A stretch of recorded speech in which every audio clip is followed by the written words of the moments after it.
رسول پاک کا وصال ہوا نا، حضرت بلال نے منہ سے لفظ ہی کوئی نہیں ادا کیا.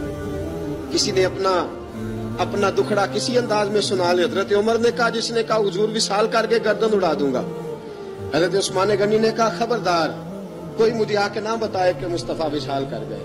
حضرت علی المرتضیٰ رضی اللہ تعالیٰ عنہ نے فرمایا، نہ بھائی میرے مصطفیٰ پر تو موت آتی ہی نہیں جس طرح آپ لوگوں پہ. سب لوگوں نے اپنے اپنے اظہار کر لیے نا، بلال نے کسی کو دکھ بتایا ہی نہیں.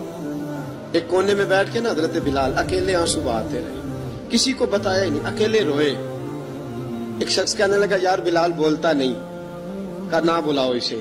عصر کی نماز کا وقت ہوا نا تو وہ بلال جو کعبے کی چھت پہ بغیر سیڑھیوں کے چڑھ گیا تھا، وہ بلال جو کعبے کی چھت پہ بغیر کسی سہارے کے چڑھ گیا تھا، اس بلال کو کہا کہ بلال چڑھ ذرا آذان پڑھ مسجد کی چھت پہ چڑھ جا.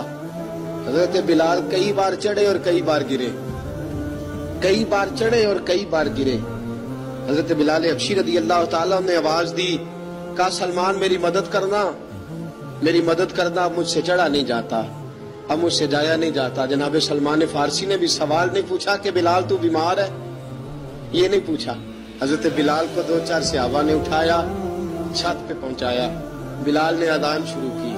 جب کہا نا اللہ اکبر اللہ اکبر، وہ آواز جس میں بڑا سوز ہوتا تھا، بڑی درد، بڑی بلندی ہوتی تھی، بڑا جوش خروش ہوتا تھا، آج وہ آواز دب گئی. جب بلال نے کہا نا اشہد ان لا الہ الا اللہ، حضرت بلال رضی اللہ تعالیٰ عنہ نے تھوڑی دیر روک کے سانس لیا. جب کہا نا اشہد ان محمد الرسول اللہ، جو سارے چپ کھڑے تھے نا ان میں سے ایک بابا رو پڑا، اس کا نام ابو بکر صدیق تھا.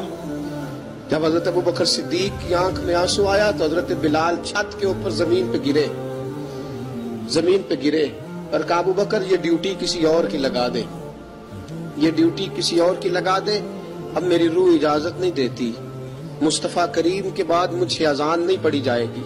آپ نے واقعہ سن رکھا ہے کہ ایک بار صحابہ نے بلایا، دوبارہ آئے، حضور خواب میں ملے. کہا بلال تو آتا کیوں نہیں؟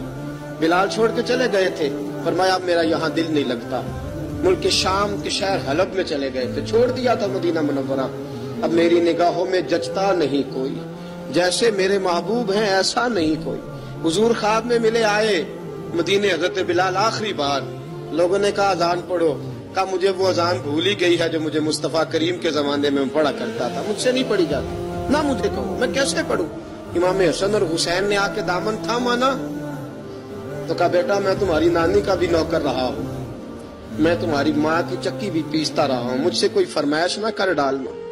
میں نے نوکری کی ہے اور مجھے اگر اللہ نے توفیق دی تو میں تمہارے بچوں کے پیر بھی دھویا کروں گا. لیکن امام حسن رضی اللہ تعالیٰ عنہ نے فرمایا بلال ایک بار تو اذان سنانی پڑے گی. سنائی بلال نے اذان.